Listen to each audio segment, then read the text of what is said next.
Bakunzi bacu muraho, twishimiye kongera kubana namwe. Uyu munsi tugiye kurebera hamwe ibintu 20 bigutwarira umwanya kandi biguhombya. Ushobora kuba wibaza impamvu udatera imbere cyangwa se ukabona nta cyerekezo ufite kikuganisha ku nzozi zawe. Ese nta ruhare waba ubigiramo? Ushobora kuba umwanya wawe upfusha ubusa cyangwa se ubutakaza kubera ko utazi akamaro kawo mu rugendo rwo guharanira inzozi zawe. Ese waba wibuka ko abahanga bavuga ko igihe hari amafaranga, niba hari ibyo uharanira ibuka ko utabigeraho igihe kitabigizemo uruhare. Kugikoresha neza rero ni imwe mu ntwaro zagufasha kugera ku nzozi zawe vuba. Ese waba uzi ibintu bishobora kuba bikwibira igihe? Twizere ko ufite amatsiko yo kubimenya. Nubana natwe kugeza iki kiganiro kirangiye, urunguka byinshi. Mbere yo gukomeza, reba handitse subscribe ukandeho, ukande no kukazogera kugira ngo ibiganiro nk'ibi byaguteza imbere ujye ubibona mu ba mbere. Kandi ujye wibuka no kubirayikinga. Reka twikomereze. Ibintu 20 utakaza umwanya utaruzi kandi biguhombya. Icya mbere ni imbuga nkoranyambaga. Kureba ku mbuga nkoranyambaga buri kanya ni kimwe mu bigutwarira umwanya munini ku buryo utapfa gutekereza. Ubushakashatsi bwakozwe bugaragaza ko umuntu iyo afunguye telefone ye akajya ku mbuga nkoranyambaga nka WhatsApp, Facebook, Instagram, YouTube n'izindi nkazo, ku nshuro imwe afunguye rumwe muri izi mbuga nkoranyambaga amaraho hagati y'iminota 5 n'icumi ari guscrollinga. Yabonaho ikintu kimwenteresa akamaraho indi nka yari kukireba. Ubwo bushakashatsi bwanagaragaje ko ku kigereranyo buri muntu utunze smartphone ayirebaho nibura inshuro 63 ku munsi, areba isaha, message, umuhamagaye, uko ikirere kiri bwirirwe kimeze n'ibindi. Kandi zigera kuri 40 muri zo azifunguraho rumwe mu mbuga nkoranyambaga, akanareba update ziri ku masoko atandukanye akorera online. Niba inshuro imwe mu nshuro 40 gutwarira iminota 5, bisobanura ko ku munsi utakaza nibura amasaha 3 ku mbuga nkoranyambaga. Gusa kubera ko akenshi bikora uri no mu kazi, hari igihe utapfa gutekereza ko uyu mwanya wose umara ku mbuga nkoranyambaga. Ariko ibuka ko haba igihe umaze isaha yose uri online kandi udakuyeho. Ese icyo gihe umara ku mbuga nkoranyambaga ntabyo cyangiza mu kazi kawe? Ni wowe wo kwisuzuma. Wasanga zikwibira umwanya ukazifatira ingamba aho kugira ngo zikuyobore, akaba ari wowe uzikontorora. Ibuka ko ari wowe muyobozi w'icyerekezo kigana ku nzozi zawe. Ikindi, irinde scrolling syndrome iterwa no kubatwa no guscrollinga muri smartphone yawe, kuko ubu usigaye ari uburwayi bwo mu mutwe ibihugu biteye imbere byatangiye kuvura. Ikintu cya kabiri gishobora kuba kikwibira igihe ni ukumara umwanya munini witaba telefone. Guhamagara no kwitaba kenshi kuri telefone nabyo bitwara umwanya munini. Niba wowe wakira kuri telefone ntaho bahuriye n'akazi ukora, ni byiza kugabanya umwanya mumara naho. Ubushakashatsi bwakozwe bugaragaza ko abagera kuri 70% by'abitaba telefone mu kazi zidafite aho zihuriye n'ako kazi barimo, ko batabasha kuzuza inshingano zabo uko bikwiye. Ikintu cya gatatu gishobora kuba kikwibira igihe ni ukudapanga kare gahunda y'ibyo uzakora ejo. Iyo utangiye umunsi utararanye gahunda y'ibyo uri buwukoremo, akenshi umara byibura isaha uri kuwupangira, cyangwa se ntunawupangire. Ese uzi ko kutagira plani y'umunsi bigusunikira mu kuwukoramo ibitajyanye n'ibyo bakawukozemo? Iyo abantu bamaze kumenyera ko udapangira umunsi wawe, akenshi wisanga bagusunikira mu bitakureba, kuko baba bazi ko nta gahunda ihamye ugira. Niba ushaka gutera imbere mu buzima, inzozi zawe ukazigira impamo, itoze gupangira umunsi wawe mbere y'uko ugera. Ikintu cya kane gishobora kuba kikwibira umwanya no kutamenya iby'ingenzi. Iyo utazi guprioritiza iby'ingenzi ngo abe ari byo uheraho, akenshi bisanga wahereye ku bidafite akamaro, bikarangira ubuze umwanya wo gukora iby'ingenzi. Ikintu cya gatanu gishobora kuba kikwibira igihe ni ukwiyitaho umwanya munini. Ibi ni ibijyanye no kumara umwanya munini cyane wita ku myambaro yawe, ubwiza, isuku, amafunguro n'ibindi. Ese umara umwanya ungana iki wita kuri ibi bintu? Waba uzi impamvu Mark Zuckerberg, nyiri Facebook cyangwa se Metaverse, yahisemo t-shirt nk'umwambaro we wa buri munsi? Yasobanuye ko ajya kubihitamo yabitewe no kwirinda kuzinduka ahangana n'imyanzuro mito, ahanini ishingiye ku myambaro, ndetse n'umwanya munini bitwarara wirengagiza. Ahitamo kujya yiyambarira sneakers, jeans na t-shirt, ubundi akajya mu kazi guhangana n'imyanzuro minini. Ikintu cya gatandatu mu bintu bishobora kuba bikwibira igihe ni ukumara umwanya munini ureba televiziyo. Kumenya ibiri kubera hirya no hino ku isi na filime zigezweho ni byiza, ariko iyo ubihaye umwanya munini cyane biba umwanzi w'inzozi zawe.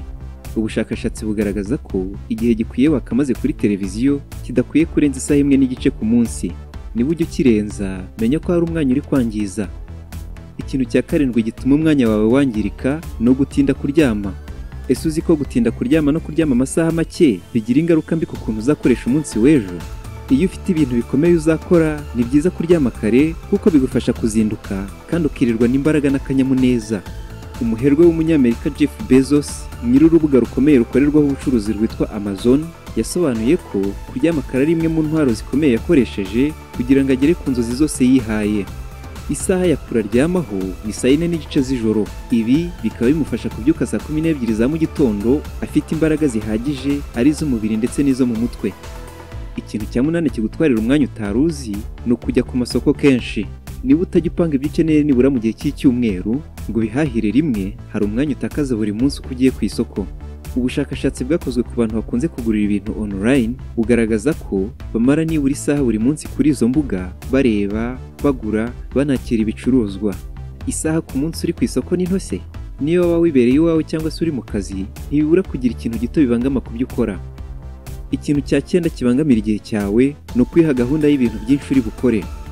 Mu gihe udafite abagufasha bahagije, kwiha gahunda irenze ubushobozi bwawe si byiza, kuko nubwo ushobora kugerageza kuyikurikiza, ariko bishobora kugutera stress, ukazamara igihe kinini uri kwisubiza ku murongo udakora. Kwiha gahunda y'umunsi ikwiye ijyanye n'ubushobozi bwawe ni imwe mu ntwaro nziza yagufasha kugera kure niba urugendo rwawe rw'iterambere ari rurerure. Ikintu cya 10 gishobora kuba kibangamira igihe cyawe ni ukwiha inshingano nyinshi, ari byo bita multitasking. Ibi ni ibijyanye no kwiha cyangwa se guhabwa inshingano nyinshi zitandukanye. Ese uzi ko kugira inshingano nyinshi zirenze ubushobozi bwawe bituma udashyira imbaraga zihagije ku bintu bimwe ngo bikore neza? Iyo utatangije imbaraga bigushyira muri risike yo kutanoza ibyo ukora. Niba wiha cyangwa se uhabwa inshingano nyinshi zirengeje ubushobozi bwawe, ibuka ko hari umwanya uzatakaza ukosora ibyo utakoze neza.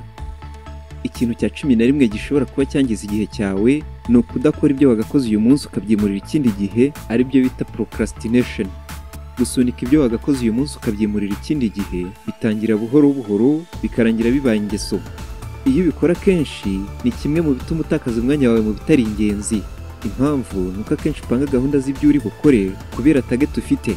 Iyo utabikoze ukabisimbuza ibindi, uko byagenda kose bigira ingaruka zo kuzagira ibintu byinshi byikusanyije ugomba kuzakora mu minsi iri imbere. Muri byo hakaba n'ibyo utazakora, bikaba byanarangira utageze ku ntego wihaye. Ikintu cya 12 kikwibira igihe ni ibirangaza. Ibirangaza ni kimwe mu bidutwarira umwanya. Ese uzi ibintu bitandukanye bishobora kukurangaza? Ushobora kurangazwa n'abo mukorana, abashyitsi, ushobora no kurangazwa n'ibiri kubera muri environment muri gukoreramo, amakuru mashya n'ibindi. Niba ushaka kugera ku ntego zawe vuba, irinde ibirangaza. Ikintu cya 13 gishobora kuba gitwara umwanya wawe ni ubucuti cyangwa se umubano bitaganisha ku iterambere. Kuba inshuti cyangwa se kugirana umubano n'umuntu cyangwa se n'abantu igihe cyose siko biba ari byiza. Hari relationship igusaba umwanya munini cyane, rimwe na rimwe bikaba byakangiza inzozi zawe. Ese ufite inshuti igusaba umwanya munini cyane? Niba uyifite, yitondere kuko ishobora kuba idaha agaciro gahunda zawe ziganisha ku iterambere. Niba n'umuryango wawe ugusaba umwanya munini cyane wo kwitaho, reba niba nta kintu bibangamira urugendo rw'inzozi zawe. Ikintu cya 14 kigutwarira umwanya utaruzi ni amazimwe. Amazimwe ushobora kuba utazi icyo ari cyo, ni uguterura ibiganiro byerekeye ku buzima bwite bw'abantu muziranyeho, mwibanda ku bitagenda cyangwa se munabahimbira. Ibi mu Cyongereza bakaba babyita gossip. Ibi hari abantu babikunda cyane, ugasanga baranabyubakiyeho ubucuti, bikaba bibatwarira umwanya utari muto buri munsi. Niba ushaka kugera ku nzozi zawe, ibi bintu nibibi byirinde. Umwanya ubitakazaho uwukoresha ibigufitiye akamaro. Ikintu cya 15 gishobora kugutwarira umwanya ni ukugira impungenge cyane. Kugira impungenge bishobora gutuma utakaza concentration, bikaba byagira ingaruka mbi zo kuba utagera ku ntego wihaye. Ushobora no kuzigeraho ariko wakoresheje umwanya munini cyane bitewe no gukora ibintu buhoro buhoro wigengesereye.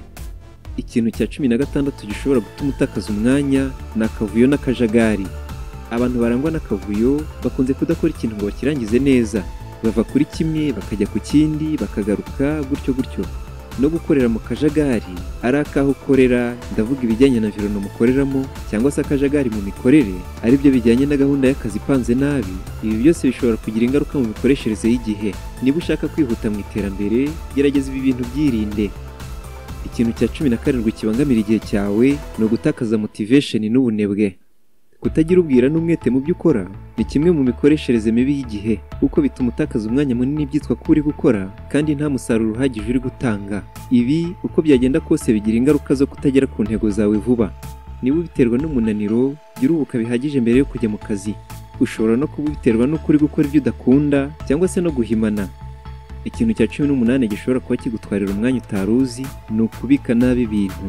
Ese uzi ko iyo utazi cyangwa se utibuka neza aho wabitse ibintu ari ibintu bisanzwe cyangwa se dokima ubika muri computer yawe bigutwarira umwanya munini ubishaka? Hari n'igihe ubibuze bikaba ngombwa ko utangira ibindi bundi bushya. Nubwo byagutwara umwanya muto ubishaka, hari akavuyo byongera mu mutwe wawe. Iyo utita ku buryo ubikamo ibintu, uko byagenda kose bigira ingaruka mbi ku mikoreshereze y'igihe cyawe. Ikintu cya 19 gishobora kuba gitwara igihe cyawe ni ubwoba. Hari abantu bacibwa intege n'amakuru mabi atandukanye bakira. Amwe muri yo ugasanga ari n'ibihuha bikabasunikira mu bwoba bw'uko ejo hazaza habo hazaba ari habi. Ibi bituma batakaza motivation, bigatuma bakoresha imbaraga nke mu byo bakora, ahubwo ugasanga umwanya wabo bawutakaza mu kuganya. Ikintu cya 20 rero nacyo cya nyuma gituma utakaza umwanya wawe ni ukutaba umunyamwuga mu byo ukora. Hari abavuga ngo ni ukutaba international mu byo ukora. Ushobora kumva ukagira ngo ni brag. Umunyamwuga mu byo akora aba agomba kuba yujuje ibi bikurikira. Icya mbere ni ukubaza impamvu akora. Icya kabiri ni ukubaza kandi yumva neza akamaro k'ibyo akora ari kuri we ndetse no kuba akorera. Icya gatatu ni akamaro bifitiye umuryango we ndetse n'igihugu. Icya kane ni ukubaza neza niba ibyo akora bimwubaka cyangwa se bimusenya. Icya gatanu ni ukuba yubaha kandi akora neza akazi ke kandi anaharanira kugera ku nzozi ze. Icya gatandatu ni ukubaza gukoresha ikoranabuhanga rigezweho mu byo akora. Umuntu wujuje ibi tumaze kuvuga aba ari international. Muri ibi bintu tumaze kuvuga, iyo ubura bibiri muri byo, uba uri umuntu usanzwe, umwe ukora gusa kugira ngo asunike iminsi. Kandi iyo ukora akazi muri ubu buryo, ntukorana umwete ngo unitange uko bikwiye, kuko akenshi ibyo ukora ntuba ubikora kinyamwuga. Ibi bigatuma utakaza umwanya munini. Ese muri izi ngingo 20 zikwibira igihe hari yagufashije? Itwandikira hasi muri comment kuko hari n'undi yafasha. Niba hari niyo twaba tutavuze, idusangize hasi muri comment. Twishimiye cyane kuba wabanye natwe kandi tukwifuriza iterambere mu byo ukora. Ese waba utarinjira mu muryango mugari wacu? Kwinjiramo biroroshye. Igisabwa ni ukureba hasi handitse subscribe, ugakanda no kukazogera kugira ngo ibiganiro byacu bijye bikugeraho mu bambere. Niba uryoherwa n'ibiganiro nk'ibi, ntukajye ugenda udakoze like kuko bituma bigera kuri benshi. Reba hano kuri end screen n'izi video twahasize zakufasha kandi zakuryohera. Ibiganiro byacu byo nakagaruka. Nakoze cyane kubana natwe. Imana ibarinde naho ubutaha. Turabakunda.